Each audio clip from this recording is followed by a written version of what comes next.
Welcome to today's lesson in physics. Today we are discussing the continuation of the topic center of mass, that is motion of center of mass. In the textbook it's given as a lengthy formulation. So we are discussing it in the form of question and answers to make it simple. So here we have the first question, that is write an expression for the position vector of the center of mass of n particle system. Also write the equations of motion which govern the motion of the center of mass. So as answer to the first question, we consider a system of n particles. N particles have masses m1, m2, m3, etc. mn. And the position vectors of these particles, they are r1, r2, r3, etc. rn with respect to the origin O as shown in the figure. So total mass of the system we can write as m1 plus m2 plus etc. plus mn, that is equal to capital letter M. Now position vector RCM of the center of mass can be written as RCM is equal to m1r1 plus m2r2 plus etc. plus mnrn whole divided by m1 plus m2 plus etc. plus mn. This we have already discussed. So in the form of summation, we can write it as RCM. Vector RCM is equal to summation over I equal to 1 to n mi whole divided by summation over I equal to 1 to n mi. So that denominator it becomes capital letter M, that is the total mass of the system. So our equation gets simplified as summation over I equal to 1 to n mi by m, that is this equation.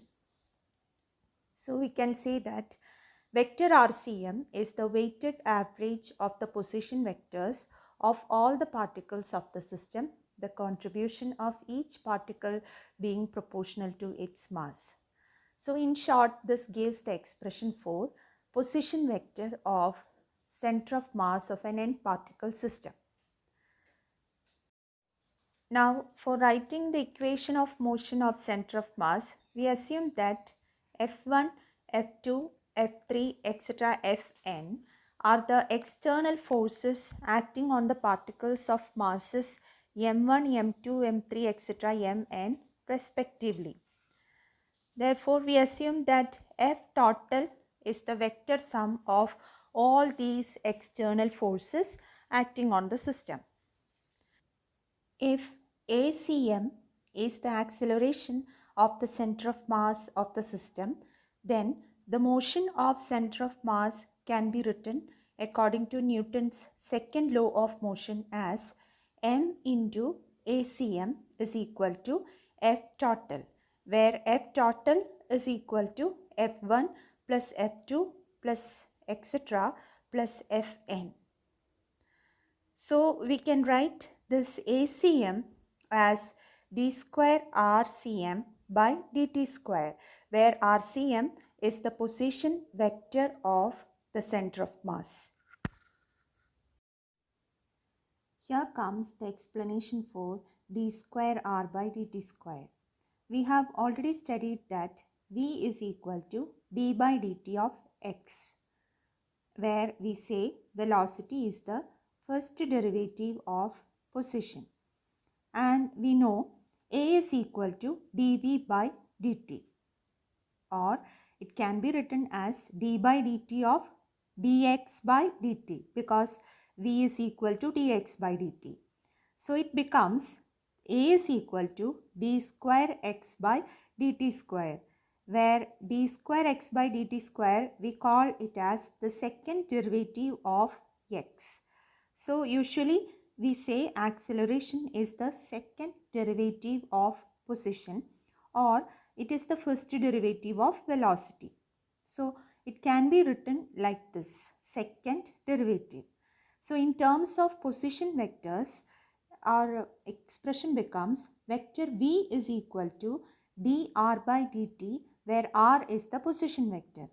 So acceleration becomes vector A is equal to d by dt of vector v, or vector A is equal to d square r by dt square. So actually this is the equation which we have written in the explanation. So equation 2 shows that the center of mass of the system moves as if the entire mass of the system is concentrated at the point which we call as the center of mass, and the total external force acts on this point. The internal forces between various particles cancel out in pairs in accordance with Newton's third law of motion, because always the internal forces come as action-reaction pairs, which will be equal in magnitude and opposite in direction. So when we take the sum, vector sum, all those internal forces will get cancelled. Now the next question, show that center of mass of a system moves with a constant velocity when no external force acts on the system. Velocity of the center of mass is constant in the absence of external force. That's what we have to prove. So we assume that external force acts on the system of mass m and it produces an acceleration acm for the center of mass. So from Newton's second law of motion, we have F total is equal to m into acm, where acm is the acceleration of the center of mass. In the absence of any external force, as it is given in the question, in the absence of any external force, we can write F total is equal to 0, which means m into acm equal to 0. But we know m is not equal to 0, so acm is equal to 0. You know, acm means what? D by dt of vcm, where vcm is the velocity of the center of mass. D by dt of vcm means vcm is a constant. You know, derivative of a constant is equal to 0. So if it is written d by dt of vcm equal to 0 means that vcm is constant with respect to time. So it proves that velocity of the center of mass is constant in the absence of any external force, or in the absence of any external force, the center of mass of the system moves with uniform velocity. Next question, show that the total linear momentum of a system of particles is conserved in the absence of any external force. Also show that total linear momentum of the system is equal to the product of total mass of the system and velocity of its center of mass. So this is actually the momentum conservation of center of mass motion. We consider, as usual, we consider a system of n particles of masses m1, m2, etc. mn, and we assume that f1, f2, etc. fn are the external forces acting on these particles, which produces accelerations a1, a2, etc. an respectively in the particles. If we take the condition in the absence of external force, we know F total should be equal to 0. That means F1 plus F2 plus etc. plus Fn should be equal to 0. But we know F1 will be equal to M1A1 and F2 will be equal to M2A2, etc. Fn will be Mn-An, because F1 produces an acceleration A1 in the particle of mass m1 and F2 produces an acceleration a2 in the particle of mass m2, etc. So we have that condition. That means m1a1 plus m2a2 plus etc. plus mn is equal to 0. So we know the expression how a1 is related to velocity. We can write a is equal to dv by dt. So replacing all the a's in that equation with v, that means d by dt of v, we have the expression m1 d by dt of v1 plus m2 into d by dt of v2 plus m3 into d by dt of v3 etc. plus mn into d by dt of vn is equal to 0. This equation can be written as d by dt of m1 v1 plus d by dt of m2 v2 plus etc. plus d by dt of mn vn, that is equal to 0. Like that we can write. So by taking that d by dt common, the operator, differential operator common outside, the expression it becomes d by dt of m1 v1 plus m2 v2 plus etc. plus mn vn is equal to 0. You know, when does this derivative become 0? Derivative of a constant only will become 0. That means in this equation, the term within bracket that should be equal to a constant. That means m1 v1 plus m2 v2 plus etc. plus mn vn will be a constant. The left hand side of this equation, once again when we look, it is m1 v1 means the momentum of the first particle, m2 v2 momentum of the second particle, etc. mn vn is the momentum of nth particle. That means the left hand side represents the total momentum of the system. So the equation gives the condition that P, the total momentum, is equal to a constant.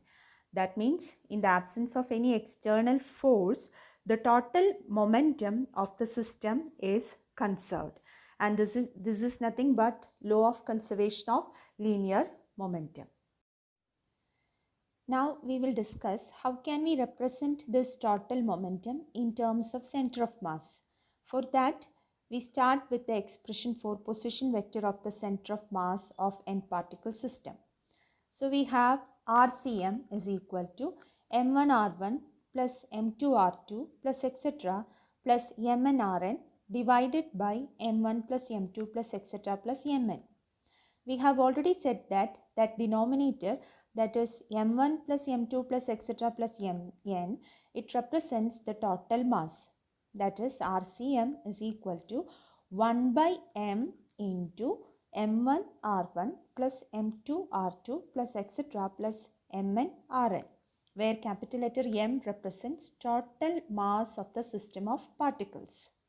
Now, if we differentiate both sides of the equation with respect to time, we will get d by dt of RCM is equal to 1 by m, because that total momentum, total mass cannot be differentiated, so that is a constant. So that we have written outside. So 1 by m into, in each term m1, m2, m3 etc. also constant. So that also can be written outside derivative. So the equation becomes d by dt of RCM is equal to 1 by m into m1 dr1 by dt plus m2 dr2 by dt plus etc. plus mn drn by dt. So we have just differentiated the equation. Now the terms within the bracket, it becomes 1 by m into m1 v1 plus m2 v2 plus m3 v3 plus etc. plus mn vn, because d by dt of r1 is v1, d by dt of r2 is v2 and d by dt of rn is vn. So the equation becomes d RCM by dt is equal to 1 by m into p1 plus p2 plus etc. plus pn, where p1, p2 etc. pn are the momenta of individual particles. So our expression becomes VCM, because left hand side is d by dt of RCM, that is velocity of center of mass. So it becomes VCM equal to 1 by m into p, where p is the total momentum given by P1 plus P2 plus P3 plus etc. plus Pn. So equation got simplified. Or rewriting that equation, we have P, the total momentum, is equal to m into VCM. That means by this equation, we have represented the total momentum of the system of particles in terms of momentum of the center of mass or velocity of the center of mass. So total linear momentum of a system of particles is equal to the product of the total mass of the system and velocity of its center of mass.